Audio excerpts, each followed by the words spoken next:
નમસ્તે વિદ્યાર્થી મિત્રો. શ્રી અને શ્રીમતી પીકે કોટાવાલા આર્ટ્સ કોલેજ પાટણ ઉત્તર ગુજરાતના પ્રાકૃત વિભાગ તરફથી હું ડૉક્ટર કુણાલ કપાસી આપનું હાર્દિક સ્વાગત કરું છું. આજે આપણે પ્રાકૃતના સેમ 3ના વિદ્યાર્થીઓ માટે પેપર નંબર 304 સટ્ટક સાહિત્યની ચર્ચા કરીશું. સટ્ટક સાહિત્ય એ પ્રાચીન ભારતનું એક નાટ્ય સ્વરૂપ છે. આ સાહિત્ય સંપૂર્ણ પ્રાકૃત ભાષામાં લખાયેલું હોવાથી તે પ્રાકૃતના અભ્યાસ માટે અત્યંત મહત્ત્વપૂર્ણ છે.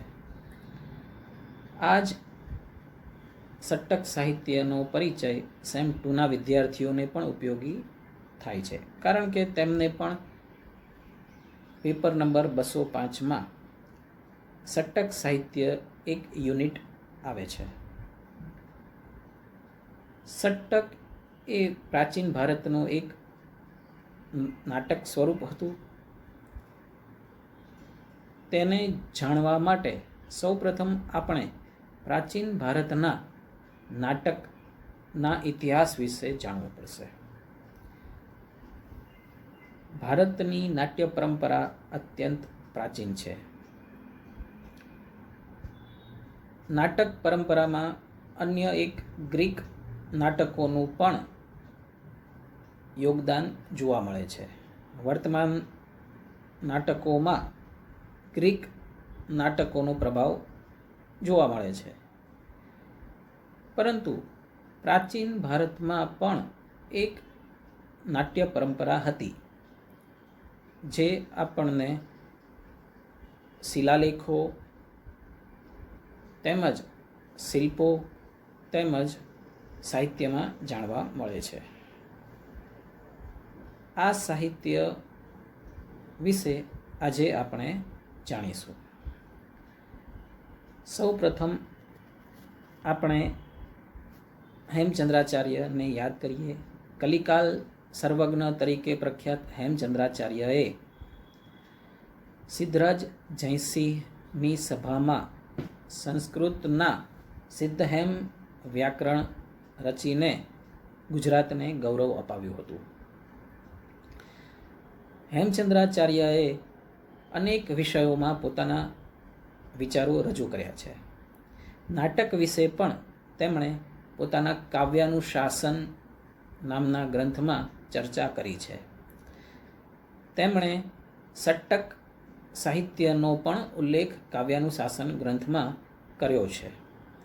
મહત્વપૂર્ણ વાત એ છે કે તેમના જ બે વિદ્વાન શિષ્ય રામચંદ્ર અને ગુણચંદ્રએ નાટ્ય પરંપરા સંબંધી નાટ્ય દર્પણ નામનો ગ્રંથ રચ્યો છે. આ ગ્રંથ નાટક સાહિત્યના અભ્યાસુઓ માટે અત્યંત મહત્વપૂર્ણ છે.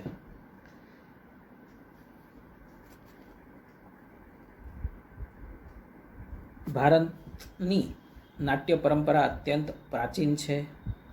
અન્ય પરંપરામાં ગ્રીક નાટકો આવે છે. ભારતના નાટકો નો મૂળ ગ્રંથ ભરત મુનિ રચિત નાટ્યશાસ્ત્ર કહેવાય છે. નાટકને ભરત મુનિએ પંચમ વેદ કહ્યો છે.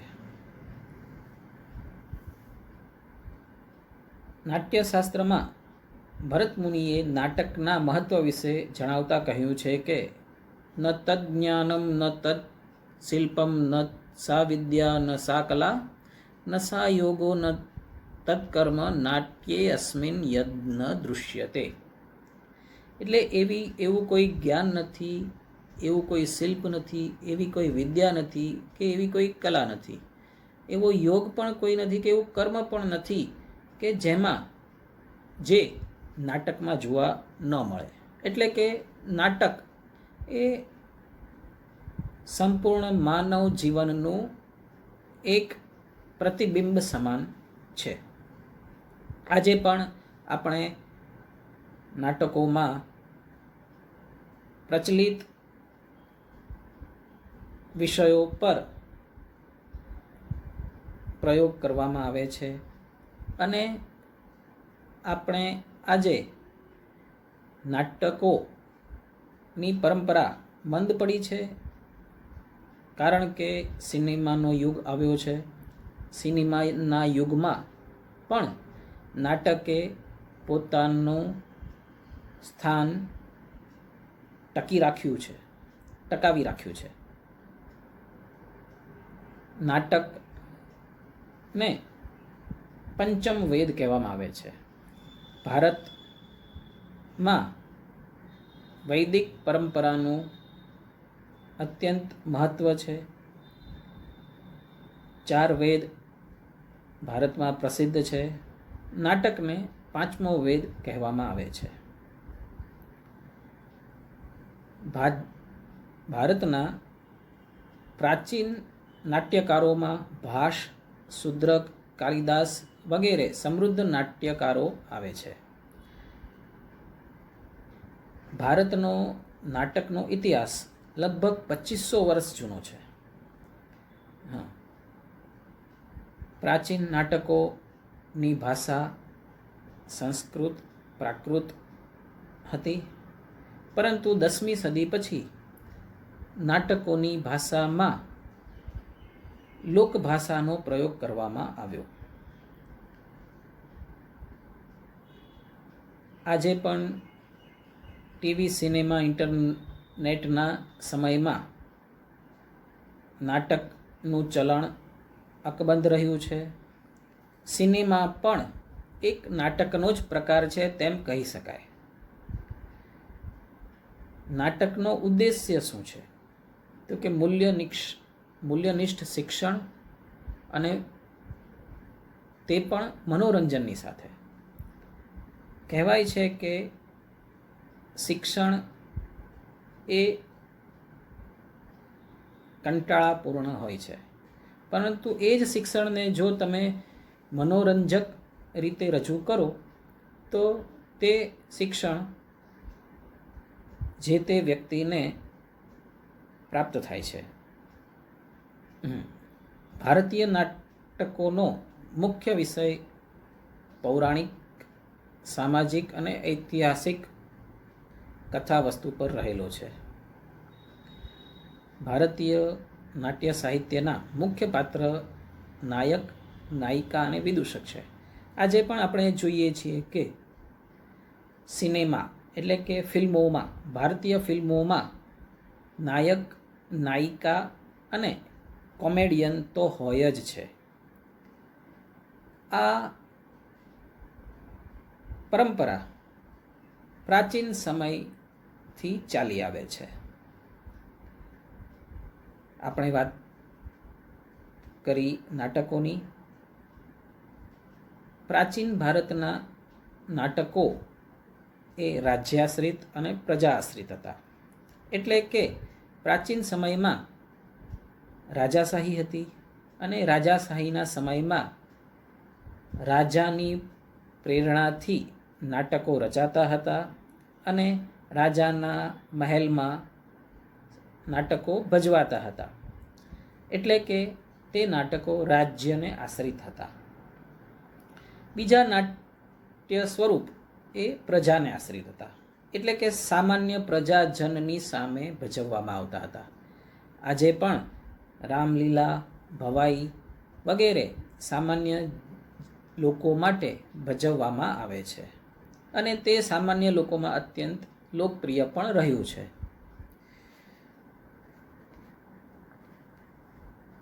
ભારતના નાટ્ય ઇતિહાસના પ્રમાણો 3 રૂપે મળે છે. એના મૂળ સ્ત્રોત 3 છે. એક તો સ્વયં નાટ્ય સાહિત્ય, એટલે કે ગ્રંથોમાં લખાયેલા નાટકો. તે ઉપરાંત શિલાલેખોમાં પણ નાટક વિશે જાણકારી મળે છે. તેમજ શિલ્પની દ્રષ્ટિએ ભારત અત્યંત સમૃદ્ધ છે. ભારતનું શિલ્પ દુનિયાના લોકોમાં અત્યંત આકર્ષક રહ્યું છે. તે ઉપરાંત ભારતમાં ભજવાતા નાટ્ય સ્વરૂપો પણ ઐતિહાસિક પ્રમાણને રજૂ કરે છે. આપણે જોઈએ કે ઉદયગીરી અને ખંડગીરીની ગુફાઓ, તેમાં ખંડગીરીની ગુફાઓમાં નાટકના રંગમંચની રચના જોવા મળે છે. આ ગુફાઓ લગભગ 1500થી 2000 વર્ષ પ્રાચીન છે. આ ગુફામાં નાટકનું રંગમંચ કેવું હોય તેની ઝલક આપણને જોવા મળે છે. આપણને આ સ્લાઇડમાં નીચે જોવા મળે જ છે એ દ્રશ્ય. ઉદયગીરી ખંડગીરીની ગુફામાં આ રંગમંચ જોવા મળે છે અને વિદ્વાનો કહે છે કે આ રંગમંચ નાટકો માટે વપરાતું હતું.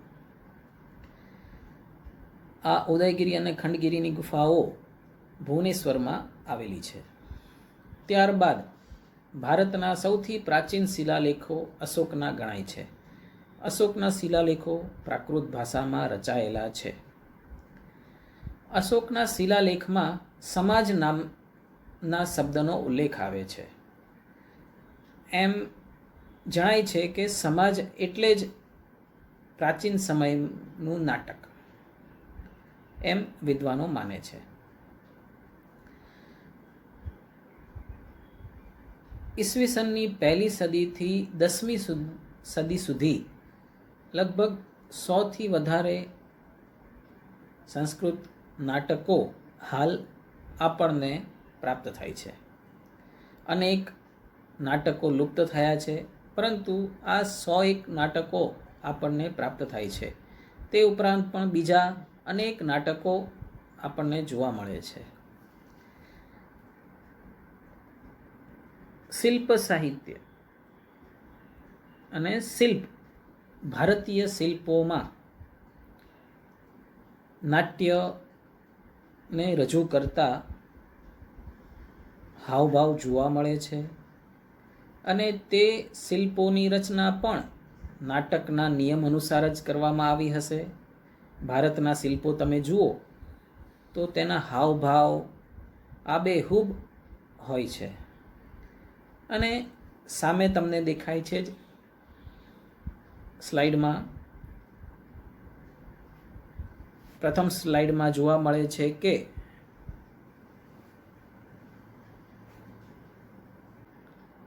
એ નૃત્ય કરતી દેખાય છે. તેની બાજુમાં બીજી નાયિકા પણ નૃત્ય કરતી દેખાય છે. બીજા દ્રશ્યમાં આપણે અહીં જોઈએ છીએ કે અહીં એક વ્યક્તિ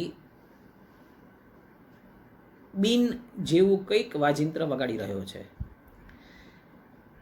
અને તેની સામે આગળ આપણે જોઈએ અહીં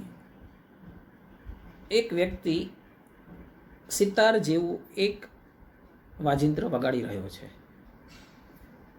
આ શિલ્પો એ પ્રાચીન ભારતના નૃત્યનો પરિચય આપે છે.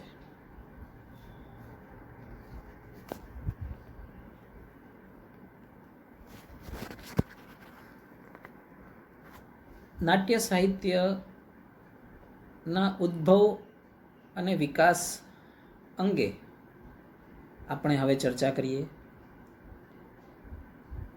ભારતના પ્રાચીન 3 ધર્મો, તેમાં એક વૈદિક ધર્મ, એક જૈન ધર્મ અને એક બૌદ્ધ ધર્મ. વૈદિક ધર્મનો પ્રભાવ ભારતમાં અત્યંત વધારે જોવા મળે છે. નાટ્ય સાહિત્યમાં પણ આપણને વેદોમાંથી કેટલાક સંવાદો જોવા મળે છે યમ યમીના સંવાદ, બીજા પણ કેટલાક સંવાદો એ જણાવે છે કે પ્રાચીન ભારતમાં નાટ્ય પરંપરા રહી હશે. ભરત મુનિના નાટ્યશાસ્ત્ર એ સૌથી પ્રાચીન નાટ્યશાસ્ત્રનો ગ્રંથ ગણાય છે. તેમાં નાટક સાહિત્યના ઉદ્ભવ વિશે એક ઘટના જણાવવામાં આવી છે. કહેવાય છે કે દેવોએ બ્રહ્માજીને વિનંતી કરી અને બ્રહ્માજીએ લોકો માટે નાટ્ય વેદનું સર્જન કર્યું. આપણને અહીં દેખાય જ છે કે ગ્રામ્ય ધર્મ પ્રવૃત્તેતુ કામ લોભ વશંગતે ઈર્ષ્યા ક્રોધાભિ સમૂઢમ લોકે સુખિત દુઃખિત મહેન્દ્ર પ્રમુખૈ દેવૈર રુક્ત કિલ પિતામહ ક્રીડનીયકમ ઈચ્છામો દૃશ્યમ શ્રાવ્યમ ચ યદ ભવેત. નાટ્ય સાહિત્યમાં નાટ્ય વિશે અહીં આપણને જાણવા મળે છે કે જ્યારે ગ્રામ્ય ધર્મ પ્રવૃત્ત થયો, લોકો કામ અને લોભમાં વશ થયા, ઈર્ષ્યા ક્રોધ વગેરેનું પ્રમાણ વધી ગયું અને તેના લીધે લોકોમાં સુખ અને દુઃખ એનું ચક્ર વધારે ફરવા માંડ્યું. આવી પરિસ્થિતિ થતાં દેવોએ બ્રહ્માજીને વિનંતી કરી કે તમે એવું એક માધ્યમ બનાવો કે લોકો પોતાના દુઃખને ભૂલી જાય. એટલે જ અહીં આપણને દેખાય છે ક્રીડનીયકમ. ક્રીડનીયકમ એક એવું દૃશ્ય અને શ્રાવ્ય જેમાં સાંભળવાનું પણ હોય અને દેખવાનું પણ હોય એવી એક રમત. બ્રહ્માજીએ તેમની વાતને સાંભળી અને વેદની રચના કરી. વેદ મુખ્ય 4 છે: સામવેદ, ઋગ્વેદ, યજુર્વેદ અને અથર્વવેદ. બ્રહ્માજીએ 5મા વેદની રચના કરી જેને નાટ્યવેદ કહેવામાં આવે છે. કહેવાય છે કે 4 વેદોમાંથી જ નાટ્યવેદ માટે સામગ્રી લેવામાં આવી છે.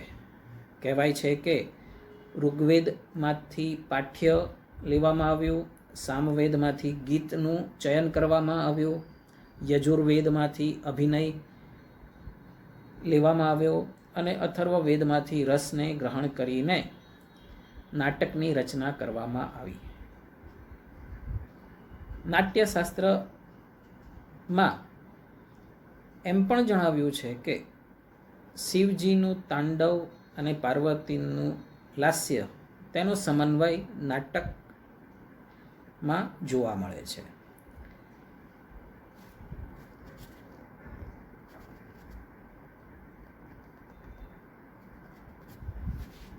ભારતીય નાટ્ય સાહિત્યના પ્રેરક ભરત મુનિ ગણાય છે. તેમનો સમય ઈસવીસન પૂર્વે 2જી શતાબ્દીનો કહેવાય છે. ભરત મુનિએ બ્રહ્માજીના કહેવાથી નાટ્યશાસ્ત્રને પૃથ્વી ઉપર રજૂ કર્યું. આ નાટ્યશાસ્ત્રમાં કુલ 36 અધ્યાયન છે. સંપૂર્ણ નાટ્યશાસ્ત્રમાં લગભગ 6000 જેટલા શ્લોકો છે. તેથી તેને ષટ્શાસ્ત્રી પણ કહેવામાં આવે છે. નાટકોમાં શેની આવશ્યકતા હોય? તેમાં અભિનય, નૃત્ય, સંગીત, રંગમંચ, સભામંડપ, વેશભૂષા, પ્રસાધન, નાટ્ય મંડળી, પ્રેક્ષક, સભા, કથાવસ્તુ આ બધી નાટક માટે આવશ્યક સામગ્રી છે. આ દરેક તત્વો વિશે ભરત મુનિએ નાટ્યશાસ્ત્રમાં વિસ્તૃત ચર્ચા કરી છે. નાટ્યશાસ્ત્ર અનુસાર મુખ્ય પાત્ર નાયક, નાયિકા અને વિદૂષક હોય છે. પ્રાચીન ભારતના નાટકોનું એક મુખ્ય અંગ સૂત્રધાર જોવા મળે છે. સૂત્રધાર એ નાટકનો આરંભ કરે છે અને ત્યાર પછી નાટકનો આરંભ થાય છે.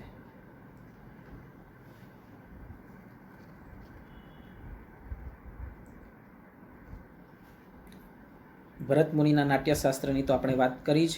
તે ઉપરાંત નંદી ભારત, કોહલ, વત્સ, સાંડિલ્ય, ધૂર્તિલ આવા નાટ્યશાસ્ત્રકારોનો પણ ઉલ્લેખ જોવા મળે છે.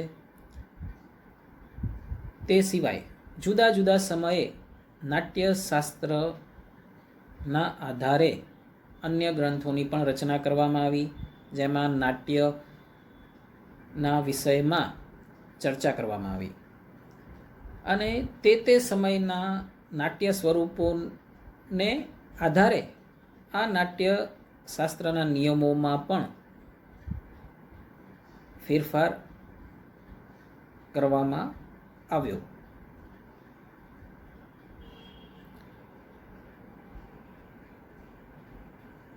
પ્રાચીન સાહિત્યમાં નંદિકેશ્વરનું અભિનય દર્પણ પ્રખ્યાત છે. તેમનો સમય અનિશ્ચિત છે. તે ઉપરાંત ધનંજયનું 10 રૂપક 10મી સદીમાં રચાયેલું છે. અભિનવગુપ્તનું અભિનવ ભારતી પણ 10મી સદીનો ગ્રંથ છે. તે ઉપરાંત ભોજરાજાનો શૃંગાર પ્રકાશ 11મી સદીમાં રચાયેલો છે. સાગર નંદીનું નાટક રત્નકોશ પણ નાટ્ય સાહિત્યનો મહત્વપૂર્ણ ગ્રંથ છે. શારદા તનયનો ભાવ પ્રકાશ પણ મહત્વપૂર્ણ ગ્રંથ ગણાય છે. તે સિવાય પણ અનેક સાહિત્યકારોએ નાટ્યશાસ્ત્ર પર પોતાના વિચારો રજૂ કર્યા છે. ગુજરાત પણ આ વિષયમાં સમૃદ્ધ છે. હેમચંદ્રાચાર્યએ કાવ્યાનુશાસનમાં નાટક વિશે ચર્ચા કરી છે. તેમના જ વિદ્વાન શિષ્ય રામચંદ્ર અને ગુણચંદ્ર મુનિએ નાટ્ય સાહિત્યના નાટ્ય દર્પણ નામના ગ્રંથની રચના કરી. આ ગ્રંથ પોતાની વિશિષ્ટતા માટે અત્યંત પ્રસિદ્ધ છે. તે ઉપરાંત પાર્શ્વદેવ ગણી એમનો સંગીત સમયસાર 13મી સદીમાં રચાયેલો છે. મંડન કવિ રચિત સંગીત મંડન એ 15મી સદીમાં રચાયેલો છે. સુધા કલશ રચિત સંગીતોપનિષદ સાર એ 14મી સદીમાં રચાયેલો છે. આ ઉપરાંત બીજા પણ ગ્રંથો રચાયેલા જોવા મળે છે. જુદા જુદા સમયે નાટકની વ્યાખ્યા કરતા આ ગ્રંથો આપણને જોવા મળે છે. પણ મોટા ભાગે આ બધા નાટ્યશાસ્ત્રોના ગ્રંથનો આધાર ભરત મુનિનું નાટ્યશાસ્ત્ર રહ્યો છે. પ્રાચીન ભારતોના નાટકોની 2 પરંપરા આપણને જોવા મળે છે. એક તો શિષ્ટ પરંપરા અને બીજી લોકનાટ્ય પરંપરા. ભરત મુનિએ પણ પોતાના નાટ્યશાસ્ત્રમાં દેશી શબ્દનો પ્રયોગ કર્યો છે, જેને લોક નાટ્યનું જ સ્વરૂપ ગણવામાં આવે છે. ભરત મુનિએ તો શિષ્ટ સાહિત્ય વિશે ચર્ચા કરી છે અને લોકનાટ્યનો ઉલ્લેખ તેમણે કર્યો જ છે અને તેમણે પોતાના નાટ્યશાસ્ત્રમાં કોહલ નામના નાટ્યશાસ્ત્રની પણ વાત કરેલી છે. કહેવાય છે કે કોહલ એ લોકનાટ્યના જાણકાર હતા અને તેમણે લોકનાટ્ય વિશે ગ્રંથ લખ્યો હશે એમ જણાય છે, પરંતુ તેમનો ગ્રંથ હાલમાં ઉપલબ્ધ નથી. લોકનાટકોને પશ્ચાતવર્તી સાહિત્યકારોએ રૂપક, ઉપરૂપક તરીકે ઓળખાવ્યું. મહાકવિ ભાસે પોતાના નાટકોમાં મુખ્યપણે પંચરાત્ર અને બાલચરિત તેમાં હલ્લીસક નામના લોકનાટ્યનો ઉલ્લેખ કર્યો છે. કાલિદાસે પણ વિક્રમોર્વશીયમમાં ચરચરીનો ઉલ્લેખ કર્યો છે. રાજશેખરે સટ્ટકનો પ્રયોગ કર્યો. તેમનું કર્પૂર મંજરી નામનું સટ્ટક સૌથી પ્રાચીન સટ્ટક ગણાય છે. ઉપલબ્ધ સટ્ટકોમાં સૌથી પ્રાચીન સટ્ટક કર્પૂર મંજરી ગણાય છે અને તેનો જ અભ્યાસ આપણે આગળ કરવાનો છે. આ ઉપરાંત જયદેવ કવિ રચિત ગીત ગોવિંદ એનું પણ મંચન ભારતમાં વિવિધ પ્રદેશોમાં જોવા મળે છે. અસમમાં તે અંકિયા નાટ તરીકે પ્રસિદ્ધ છે. બિહારમાં ઉમાપતિ નાટક, બંગાળમાં યાત્રા અને હરિકીર્તન તરીકે, દક્ષિણ ભારતમાં ભાગવત નાટક, યક્ષગાન, કથકલી, કૃષ્ણાટ્ટમ વગેરે નાટ્ય સ્વરૂપોમાં પ્રાચીન ભારતના નાટકની ઝલક જોવા મળે છે. વર્તમાન સમયમાં પણ રાસલીલા, રામલીલા, ભરતનાટ્યમ, કથકલી અને બીજા અનેક નૃત્યો ભારતના વિવિધ પ્રદેશોમાં ભજવાય છે અને આ બધા નૃત્યો એ ભારતીય સંસ્કૃતિનો એક ભાગ રહેલા છે.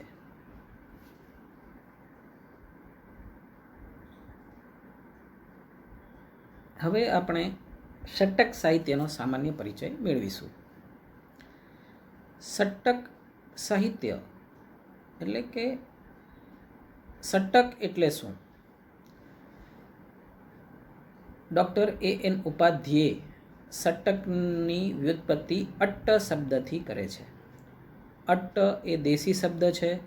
અટ્ટનો અર્થ છે નૃત્ય. એટલે કે સટ્ટક એટલે કે નૃત્ય સહિતની નાટિકા.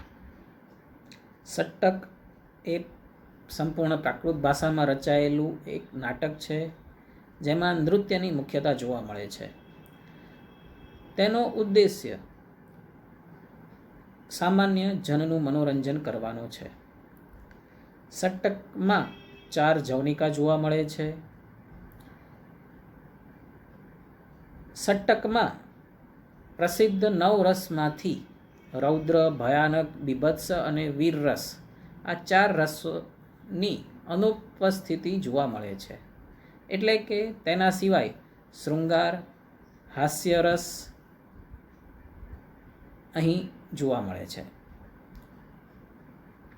સૌ પ્રથમ સટ્ટક રાજશેખરનું કર્પૂર મંજરી ગણાય છે.